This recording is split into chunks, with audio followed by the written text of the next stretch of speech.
আসসালামু আলাইকুম রহমতুল্লাহি ওবরকাতুহু। সম্মানিত দর্শক, প্রধানমন্ত্রী তারেক রহমান সাহেবের ভারত যাওয়ার একটি প্রোগ্রাম ছিল। কলকাতা, দিল্লি এবং ভারতের অন্যান্য নামকরা পত্রপত্রিকা তার ভারত সফর নিয়ে নানা রকম যে সম্ভাব্যতা, পক্ষে বিপক্ষে বিভিন্ন রকম বিচার এবং বিশ্লেষণ নিয়ে সুদীর্ঘ লেখা লিখেছিল। আমাদের বাংলাদেশের পত্রপত্রিকাগুলো জাস্ট একটা ধারণা দিয়েছিল যে তিনি যেতে পারেন। বিশেষ করে ডেইলি স্টার, যাদেরকে দিল্লির সঙ্গে একটা ভালো সম্পর্ক রয়েছে, বিশেষ করে দিল্লির যে সাউথ ব্লক, তাদের সঙ্গে একটা ভালো সম্পর্ক রয়েছে, এরকম ধারণা করা হয়। সেই ডেইলি স্টার তারা বেশ শেষের দিকে ইঙ্গিতপূর্ণ একটি বক্তব্য দিয়েছিল যে তিনি যাচ্ছেন। আমাদের দেশে প্রচুর ভারতীয় কানেকশন আছে। আপনি এদেরকে রয়্যাল এজেন্ট বলতে পারেন, এদেরকে ভারতীয় দূতাবাসের সঙ্গে পলিটিক্যাল অ্যাটাচমেন্ট রয়েছে এরকম লোকজন বলতে পারেন। আবার কলকাতাতে, দিল্লিতে যারা বড় বড় রাজনীতিবিদ রয়েছেন, কূটনীতিবিদ রয়েছেন, এদের অনেকের সঙ্গেই বাংলাদেশের বহু মানুষ, সাহিত্যিক, সাংবাদিক, রাজনীতিবিদ ভালো সম্পর্ক রক্ষা করে। যেমন ধরেন, বাংলাদেশে একজন রাষ্ট্রদূত ছিলেন বা ডেপুটি অ্যাম্বাসেডর ছিলেন, তিনি পরবর্তীতে ভারতে খুব বড় কর্মকর্তা হয়ে গেলেন। এখন তার বাংলাদেশে যাদের সঙ্গে সামাজিক সম্পর্ক ছিল, ওই সম্পর্কটি আসলে বেশিরভাগ ক্ষেত্রে অন্যান্য দেশের সঙ্গে না থাকলেও বাংলাদেশের সঙ্গে যাদের ভারতীয় কর্মকর্তা তাদের থেকে যায়। ফলে কি হলো, বিভিন্ন সময় যারা রাষ্ট্রদূত ছিলেন তারা বাংলাদেশ নিয়ে কথা বলেন, বাংলাদেশে আসেন, বাংলাদেশের লোকজন ভারতে যান এবং তাদের সঙ্গে বসেন। যেমন এখন আমরা প্রায় বিনাশ সিকরির কথা বলি, হর্ষবর্ধন সিংরার কথা বলি। এরপর এর আগে একজন বাঙালি ভদ্রলোক ছিলেন 2009 সনে, এই মুহূর্তে আমার নামটা মনে আসছে না। ভদ্রলোকের সঙ্গে আমারও খুব ভালো সম্পর্ক ছিল। তা এরকম তাছাড়া আরও বেশ কয়েকজন যারা ইন্ডিয়ান অ্যাম্বাসেডর হিসেবে আসেন, তারা শত শত মানুষের সাথে সম্পর্ক রক্ষা করেন। তো কাজেই যখন এরকম একটা ঘটনা ঘটে, সেন্সিটিভ যে বিষয়ে ভারতের সিদ্ধান্ত নেওয়ার থাকে, বাংলাদেশের সিদ্ধান্ত নেওয়া থাকে, অতি উৎসুক মানুষজন তখন করে কি, তাদের যে কানেকশনগুলো রয়েছে সেখানে সবাই টেলিফোন করে। তো সেই অর্থে জনাব তারেক রহমান সাহেবের ভারত ভ্রমণটি এই সময়টিতে বাংলাদেশ এবং ভারতের জন্য খুবই সেন্সিটিভ, স্পর্শকাতর, উভয় রাষ্ট্রের জন্য খুবই প্রয়োজনীয় এবং যাকে বলা হয় এটি সুদূর প্রসারী কতগুলো লক্ষ্য এবং উদ্দেশ্য রয়েছে উভয় দেশের জন্য। কাজে তার এই সফর নিয়ে দুই দেশের মানুষের মধ্যে আগ্রহ ছিল। আর এই সফরটি না হয় সেটার জন্য বহু মানুষের চেষ্টা ছিল, দুই দেশেরই বহু মানুষের চেষ্টা ছিল। আবার একই সঙ্গে সফরটি যেন হয় এই জন্য বহু মানুষের তৎপরতা ছিল। ফলে কী হলো, এই আগস্ট মাসের একেবারে প্রথম দিন থেকে সবাই একবাকে বলার চেষ্টা করছিল যে তিনি যাবেন, আবার অন্য পক্ষ বলার চেষ্টা করেছিল যে তিনি যাবেন না। এনিওয়ে, এখানে যে সমস্যাটি দেখা দিয়েছে, সেই সমস্যাটা হলো অনেকগুলো বিষয় লিক হয়ে যায়। যেমন বাংলাদেশের যে দূতাবাস রয়েছে দিল্লিতে, তারা প্রধানমন্ত্রী ভারত সফর উপলক্ষে সেখানে নাকি কোনো হোটেলে বুকিং দিয়েছিলেন, তারপর আবার সেই বুকিং ক্যান্সেল করেছেন। তো 22 তারিখ থেকে 24 তারিখ পর্যন্ত সে হোটেলের বুকিং করা ছিল, বুকিং আবার ক্যান্সেল করা হলো। ক্যান্সেল করার পর আবার হোটেলের লোকজনকে দাওয়াত দিয়ে এনে দূতাবাসে সেই অনুরোধ করা হয়েছিল বুকিংটা আবার এক্সটেন্ড করার জন্য। তো এই বিষয়গুলো আসলে গুজব আকারে নানাভাবে ছড়িয়ে বেড়ায়। তো পরবর্তীতে এখন যেটি একেবারে কনক্রিট এবং কনফার্ম যে বিষয়গুলো, সেটা হলো প্রধানমন্ত্রী তারেক রহমান সাহেব ভারত সফরে যাচ্ছেন না। প্রধানমন্ত্রীর ঘনিষ্ঠজন যারা আছেন তারা সবাই বলে দিয়েছেন যে এটা ভারত সফরের উপযুক্ত সময় নয়। ভারতের সঙ্গে একটি সহনশীল এবং বিশ্বাসযোগ্য সম্পর্ক, যে সম্পর্কের ভিত্তিতে ভারতের উপর আস্থা স্থাপন করা যায়, নির্ভর করা যায়, ডিপেন্ড করা যায়, এরকম একটা পরিস্থিতি আগে তৈরি হবে, তারপর তো আমরা সেখানে যাব। ইট মিনস যে প্রধানমন্ত্রী ভারতে যাবেন, ভারতে যাওয়ার জন্য ওই রাষ্ট্রটির উপর, সরকারের উপর যে আস্থা দরকার, বিশ্বাস দরকার, সেটি নেই। এখন সেখানে প্রধানমন্ত্রীকে নিয়ে তার হাতে কতগুলো কাগজ ধরিয়ে দেওয়া হলো, তাকে যে কোনো একটা ট্র্যাপ, কেউ কেউ বলছে হানি ট্র্যাপে ফেলতে পারে, বদনাম তৈরি করতে পারে, ইত্যাদি ইত্যাদি নানা রকম। এখন ঘর পড়া গরুতে সিঁদুরে মেঘ দেখলে ভয় পায়।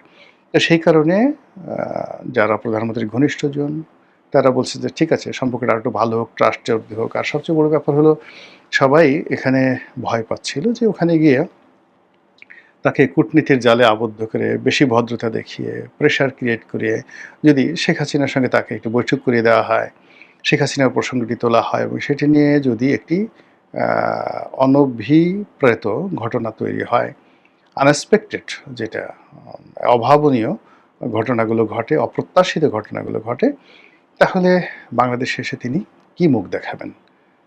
থার্ডলি হলো, একটা তো এজেন্ডা থাকতে হবে। এই মুহূর্তে উনি যাবেন, এজেন্ডাটা কি? এটা কি গঙ্গার পানি চুক্তি? এটি কি আদানির সাথে যে বিদ্যুতের চুক্তি হয়েছে সেই চুক্তি বাতিল? কিংবা ভারত যে সকল সুবিধা বাংলাদেশের জন্য বহাল রেখেছিল সেই সুবিধাগুলো আবার নতুন করে চালু করবে ভারত, এরকম কি কোনো কিছু লক্ষণ দেখা যাচ্ছে?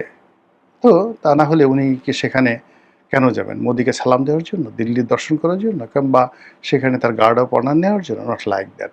এরকম নানা রকম হালকা পাতলা কথাবার্তা কিন্তু হচ্ছে।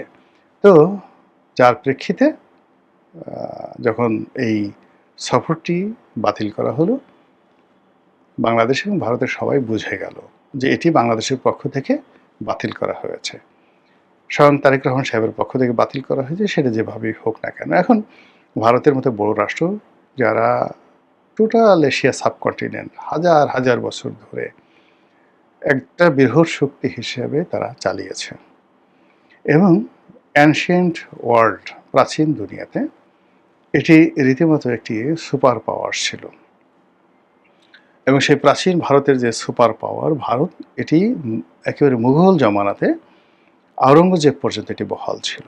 সম্রাট আওরঙ্গজেব পর্যন্ত কন্টিনিউয়াসলি, বিশেষ করে মুঘল জমানাতে, একটি ইউনিফাইড, আজকে আমেরিকার যে শক্তি, কিংবা 60-এর দশক 50, মানে জোসেফ স্ট্যালিনের জমানা থেকে শুরু করে গর্বাচেভ পর্যন্ত, না গর্বাচেভ তো শেষ করে দিয়েছে লিওনিদ ব্রেজনেভ, এই তার সময়টি পর্যন্ত সোভিয়েত ইউনিয়ন যেভাবে বিশ্বে একটি সুপার পাওয়ার রূপে সারা দুনিয়া ডমিনেট করেছে, কিংবা ধরুন 1857 থেকে ঠিক দ্বিতীয় বিশ্বযুদ্ধ পর্যন্ত, 1857 থেকে 1945 পর্যন্ত, এই দীর্ঘ সময় ধরে যেভাবে ডমিনেট করেছে সারা ওয়ার্ল্ড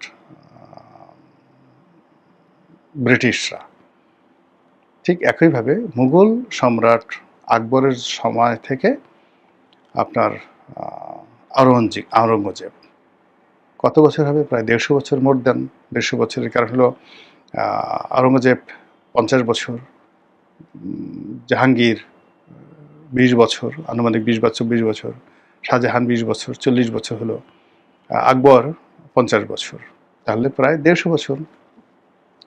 150 বছর ধরে দুনিয়ার 1 নম্বর সুপার পাওয়ার ছিল in terms of finance, in terms of military power and everything, the India. তো সেই ইন্ডিয়া, সেই দিল্লি, সেই লালকেল্লা, সেই ইন্ডিয়া গেট, সব কিছু এবার তছনছ হয়ে গেছে তারেক রহমান সাহেবের রিফিউজুয়াল অ্যাটিটিউডে। তিনি যাবেন না। যারা ভারতের গুণগান করেন, কীর্তন করেন, তারা হলো ও মাই গড, বাংলাদেশের এত সাহস, এত সাহস ভালো না গো, এত সাহস ভালো না, কিভাবে থাকবে? আমরা যদি মরিচ বন্ধ করে দিই, মরিচ খাবে কী করে? ডিম যদি না পাঠাই, তোমরা তো না খেয়ে মরবে। আমরা জল দেবো না, তখন একেবারে মরে মরে যাবে, কচ্ছপ হয়ে তোমাদেরকে বাঁচতে হবে। এই ধরনের কথাবার্তা অনেকে বলার চেষ্টা করছেন, এবং সবচেয়ে বেশি বলা হচ্ছে যে যদি না যান, তারেক রহমান সাহেব যদি না যান, তাহলে এই যে গত বিপদের সময় যেভাবে তেল দিয়ে, মানে ডিজেল দিয়ে, পাইপলাইনে ডিজেল দিয়ে বাংলাদেশকে সহযোগিতা করা হয়েছে, সেই সহযোগিতা করা হবে না। অতিরিক্ত বাংলাদেশের সাথে যে ভারতের ট্যারিফ রয়েছে বা দ্বিপাক্ষিক লেনাদেনা রয়েছে, এবং এখানে আমরা আকুর মাধ্যমে, এশিয়ান ক্লিয়ারিং হাউজের মাধ্যমে যেভাবে বাকিতে ভারত থেকে মাল কিনে এবং 3 মাস পরপর যেভাবে আমরা টাকা দেই, এই সুযোগও যদি ভারত বন্ধ করে দেয়, তাহলে আমাদের যে আমদানি বাণিজ্য, সে আমদানি বাণিজ্য এখন ইউরোপের মতো বন্ধ, চায়নার মতো যে সকল দেশে ইনস্ট্যান্টলি আমাদেরকে টাকা রেডি করে তারপরে আমাদেরকে আমদানি করতে হয়, এবং এটা যদি ভারত নতুন করে শুরু করে যে আমাদেরকে দিতে হবে, তাহলে আমরা অন্তত $20 বিলিয়ন তাদের সাথে যে ব্যবসা বাণিজ্য করি, বা $22 বিলিয়ন ব্যবসা বাণিজ্য করি, এটা 3 মাস অন্ততপক্ষে $2.5 থেকে $3 বিলিয়ন। এই যে আমরা একটা ক্রেডিট ফ্যাসিলিটিস পাচ্ছি, এই ক্রেডিট ফ্যাসিলিটিস পাওয়া যাবে না। এই $3 বিলিয়ন আমার রেডি রাখতে হবে তাদের সাথে ব্যবসা করার জন্য। এই কথাগুলো কিন্তু ভারতের লোকজন বলার চেষ্টা করছে এবং তারা বলার চেষ্টা করছে যে সামনে তিস্তা চুক্তি তোমরা আশা করছো, গঙ্গা চুক্তি যেটা রয়েছে বা ফারাক্কা ব্যারেজ যেটা ট্রিটি রয়েছে সেটা যে এক্সটেন্ড করবে, নবায়ন করবে, এটা আমরা করব না, তোমাদের সাথে করবে না। তখন তো আর পদ্মায় জল আসবে না, তখন তোমরা কীভাবে চলবে? তিস্তা তো আমরা যে উজানে যে গেটগুলো নির্মাণ করেছি সেখানে এখনও যে পরিমাণ জল দিচ্ছি সেই জলগুলো দেব না। তো এগুলো নিয়ে আলাপ হচ্ছে, আলোচনা হচ্ছে, পক্ষে বিপক্ষে নানা কথা হচ্ছে। বাংলাদেশে যারা লোকজন আছেন তারা কেউ দিল্লি দখল করার কথা বলছেন, কেউ জিহাদ করার কথা বলছেন, জিহাদে কুল্লিয়া করার চেষ্টা করছেন, কেউ আন্তর্জাতিক আদালতে গিয়ে ভারতকে 10 হাত দেখানোর কথাবার্তা বলছেন। কিন্তু ফাইনালি কি হবে? এটা নিয়ে আমাদের কিন্তু যথেষ্ট চিন্তা করতে হবে। এত একটা বৃহৎ প্রতিবেশী এবং তার সঙ্গে আমার সীমান্ত থেকে শুরু করে আমার দেশের নদ-নদী, পাহাড়-পর্বত, অরণ্য, এমনকি বনজ প্রাণী, তাদের অবাধ চলাফেরার মাধ্যমে যে ইকো ব্যালেন্স রয়েছে, প্রাকৃতিক ভারসাম্য রয়েছে, এই ভারসাম্যটা তো নষ্ট হয়ে যাবে। লেনাদের কথা বাদ দেন, মিলিটারি অকুপেশনের কথা বাদ দেন, ইনসার্জেন্সির কথা বাদ দেন। এই ভৌগোলিক যে ভারসাম্য সেটা যদি নষ্ট হয়ে যায় তাহলে তো আমরা মরুভূমি হয়ে যাব। আমাদের আমাদের গৃহযুদ্ধ শুরু হয়ে যাবে। What ever maybe. আমি যেহেতু এই বিষয়ে এক্সপার্ট নই, সরকারে যারা আছেন তারা অবশ্যই অনেকেই আমার চেয়ে অনেক জ্ঞানী-গুণী। তারা বিষয়টি বিবেচনা করবেন বলে আমি মনে করছি। মহান আল্লাহ আমাদের সবাইকে হেদায়েত দান করুন এবং হেফাজত করুন। আসসালামু আলাইকুম ওয়া রাহমাতুল্লাহি ওয়া বারাকাতুহু।